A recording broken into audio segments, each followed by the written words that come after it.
Hi friends, സാംസങ്ങിന്റെ Samsung A23 എന്ന phone ഇന്ത്യയിൽ ലോഞ്ച് ചെയ്തിട്ടുണ്ട്.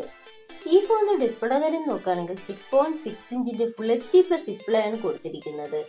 അതുപോലെ DFT LCD പാനലായിട്ടാണ് ഈ ഒരു ഫോൺ വരുന്നത്. ഫോണിന്റെ ഫ്രണ്ടിൽ വാട്ടർ ഡ്രോപ്പ് നോച്ച് കൊടുത്തിട്ടുണ്ട്. 60 ഹെർട്സിന്റെ റിഫ്രഷ് ആണ് കൊടുത്തിരിക്കുന്നത്. കൂടിയ റിഫ്രഷ് റേറ്റ് ഒന്നും കൊടുത്തിട്ടില്ല. അതുപോലെ ഗൊറില്ല ഗ്ലാസ് 5ന്റെ പ്രൊട്ടക്ഷൻ കൊടുത്തിട്ടുണ്ട്. ഈ ഒരു ഫോണിന്റെ പ്രൈസ് റേഞ്ച് വരുന്നത് 20,000 റേഞ്ചിലാണ്. ഈ ഒരു പ്രൈസ് റേഞ്ചിൽ അത്ര മികച്ച ഡിസ്പ്ലേ ഫീച്ചേഴ്സ് ഒന്നും ഈ ഒരു ഫോണിൽ കൊടുത്തിട്ടില്ല. ഈ ഒരു പ്രൈസ് റേഞ്ചിൽ വരുന്ന മിക്ക ഫോൺസിലും AMOLED ഡിസ്പ്ലേ ആണ് കൊടുക്കുന്നത്. എന്നാൽ ഈ ഫോണിൽ LCD ഡിസ്പ്ലേ ആണ് കൊടുത്തിരിക്കുന്നത്. അതുപോലെ ഫോണിന്റെ ഫ്രണ്ടിൽ വാട്ടർ ഡ്രോപ്പ് നോച്ച് ആണ് കൊടുത്തിരിക്കുന്നത്.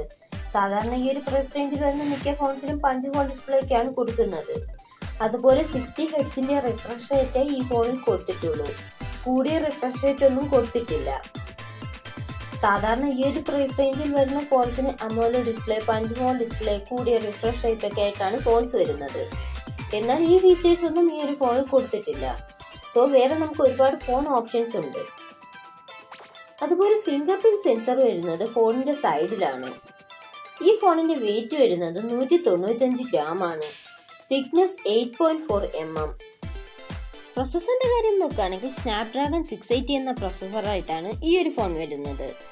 ഈ ഒരു പ്രൈസ് റേഞ്ചിൽ അത്ര മികച്ച പ്രൊസസ്സർ ആണെന്നൊന്നും പറയാൻ കഴിയില്ല. ഇതൊരു ഗെയിമിംഗ് പ്രൊസസ്സർ ഒന്നും അല്ല. എന്നാൽ നോർമൽ യൂസിന് ഈ ഒരു പ്രൊസസ്സർ ഓക്കെയാണ്. അതുപോലെ ഇതൊരു 5G ഫോൺ അല്ല, ഇതൊരു 4G ഫോണാണ്.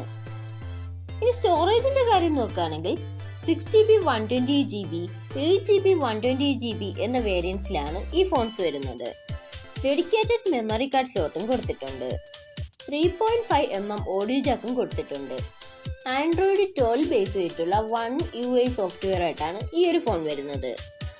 ഇനി ക്യാമറയുടെ കാര്യം നോക്കുകയാണെങ്കിൽ 50 മെഗാപിക്സലിന്റെ മെയിൻ ക്യാമറയും 5 മെഗാപിക്സലിന്റെ അൾട്രാ വൈഡ് ആംഗിൾ ലെൻസും 2 മെഗാപിക്സലിന്റെ ഡെപ്ത് സെൻസറും 2 മെഗാപിക്സലിന്റെ മാക്രോ ലെൻസും കൊടുത്തിട്ടുണ്ട്. അതുപോലെ സെൽഫി ക്യാമറ വരുന്നത് 8 മെഗാപിക്സലാണ്. ഇനി ബാറ്ററിയുടെ കാര്യം നോക്കുകയാണെങ്കിൽ 5000 mAh ബാറ്ററിയാണ് കൊടുത്തിരിക്കുന്നത്. 25 വാട്ടിന്റെ ഫാസ്റ്റ് ചാർജിങ്ങും സപ്പോർട്ട് ചെയ്യുന്നുണ്ട്. Type-C ചാർജിംഗ് പോർട്ടായിട്ടാണ് ഈ ഒരു ഫോൺ വരുന്നത്. അതുപോലെ ഈ ഒരു ഫോണിന്റെ പ്രൈസ് വരുന്നത് 6GB 128GB പ്രൈസ് വരുന്നത് 90,499 ആണ്.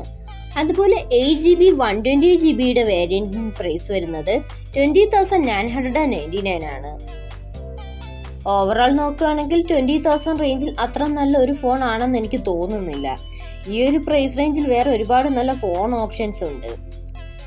നിങ്ങളുടെ അഭിപ്രായം കമന്റ് ചെയ്യുക. അതുപോലെ തന്നെ നമ്മുടെ ചാനലിൽ ഒരു ഗീവ് അവേ നടക്കുന്നുണ്ട്. എല്ലാവരും ഗീവ് അവേയിൽ പങ്കെടുക്കുക.